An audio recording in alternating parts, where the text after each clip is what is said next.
Councillor. আর সঙ্গীশ আমাদের কোনো personal দুশ্মন্ত না। উনি যে কথাটা বললেন, ওনার যে মন্তব্যটা, সেটা সমাজকে কি মেসেজ দিচ্ছে যে আমাদের বাচ্চারা ক্রিমিনাল, আমাদের বাচ্চারা মার্ডারার। কিন্তু এটা তো পুরোপুরি মিথ্যা।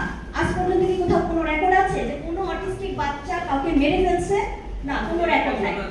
তাহলে কেন সমাজকে কি এরা ভুল মেসেজটা দিচ্ছে? এতে আমাদের বাচ্চাদের নিরাপত্তা কমে যাবে।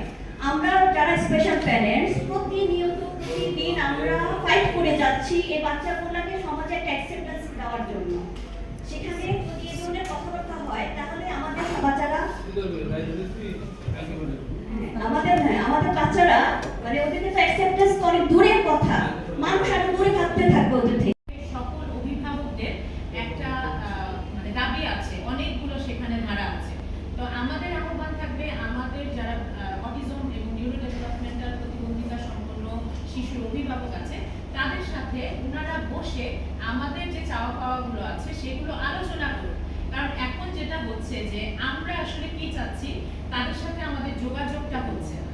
তারা যেই কাজগুলো করছে সেগুলো তাদের মনের মতো করে করছে, বাট আমাদের চাহিদাটা কি, আমাদের সন্তানদের চাহিদাটা কি? আমাদের সন্তানরা কিন্তু ভোকাল না, তারা কিন্তু তাদের কথা বলতে পারে না। আপনি হয়তো বা দেখেছেন আকিব কিন্তু তার কথাগুলো বলতে পারে না। আমরা মা হিসেবে, অভিভাবক হিসেবে তাদের কথাগুলো বলছি। কিন্তু আমাদের সন্তানদের অধিকার দেওয়া উচিত, এগুলো সম্পর্কে আমাদের সাথে বসতে হবে তাদের।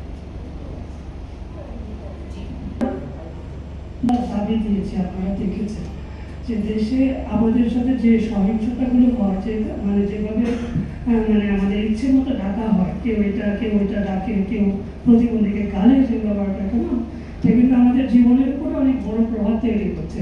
তা আমরা চাইবো যে এখন নতুন সরকার, আমাদের নতুন মাননীয় প্রধানমন্ত্রী, ওনারা যদি আমাদের যে প্রচলিত আইনটা আছে, আইনে তো এটা দণ্ডনীয় অপরাধ, 3 বছর পর্যন্ত কারাদণ্ডের দণ্ডনীয় অপরাধ, এই আইনটা যাতে বাস্তবায়নের উপরে ওনারা আমাদের মানে একটু ফোকাস করেন বা প্রায়োরিটি দেন, এটা আমরা চাইবো। এবং আমি যেটা আমার গণমাধ্যমে সংবাদ বিভিন্ন অনলাইনে এসছে যে 25 নম্বরে একজন বাবা তার ছেলেকে নিয়ে, ও সবসময় বরাবরই ওখানে হাঁটার অভ্যেস। কারণ আপনারা জানেন যখন বিগত সরকার ছিলেন ওটা একটা জাতিভোগ ছিল এবং রাস্তাটা ভীষণ ছিমছাম, সুন্দর করে সাজানো গোছানো। তো আমাদের এই বাচ্চারা কিন্তু বিএনপি, আওয়ামী লীগ, এনসিপি, জামায়াত এগুলো কিছু বোঝে না। ওরা যেখানেই কমফোর্টেবল, ওরা যেই জায়গাটা পছন্দ করে, আমরা আমাদের জীবনটা ওখানেই লগ্নি করে দিই। ওদের কমফোর্ট জোন, ওদের আরাম এবং ওদের সুবিধা, ওদের যেটা নৈতিক মানে ওদের যেটা আমাদের দায়িত্ব আসলে। তো যখন এই বাবা সেদিন করতে অভ্যেস 25 নম্বরের ওই লোকটাতে হাঁটার, উনি যখন ওকে নিয়ে ঢুকলেন, বাচ্চাটা আছে সে কিন্তু একটা মানুষ, সে সৃষ্টিকর্তার, সেও একটা সৃষ্টিকর্তার একটা তৈরি। সবাইকে ধন্যবাদ। আমার একটা চাকরি দরকার, আমি তো গ্রাফিক্স সহ ডাটা এন্ট্রির উপরে কাজ করছি আলহামদুলিল্লাহ। তো কয়টা কোর্স করছি, মানে ক্রিয়েটিভ থেকে শুরু করে ই-লার্নিং থেকে শুরু করে এখন মনে করো এই যে নতুন একটা কোর্সে ঢুকবো, পরে হচ্ছে ইউসেফে করছি, পরের দিন ইউসেফ, এখন নতুন কোর্সে ঢুকবো সিএসআই এর উপর থেকে।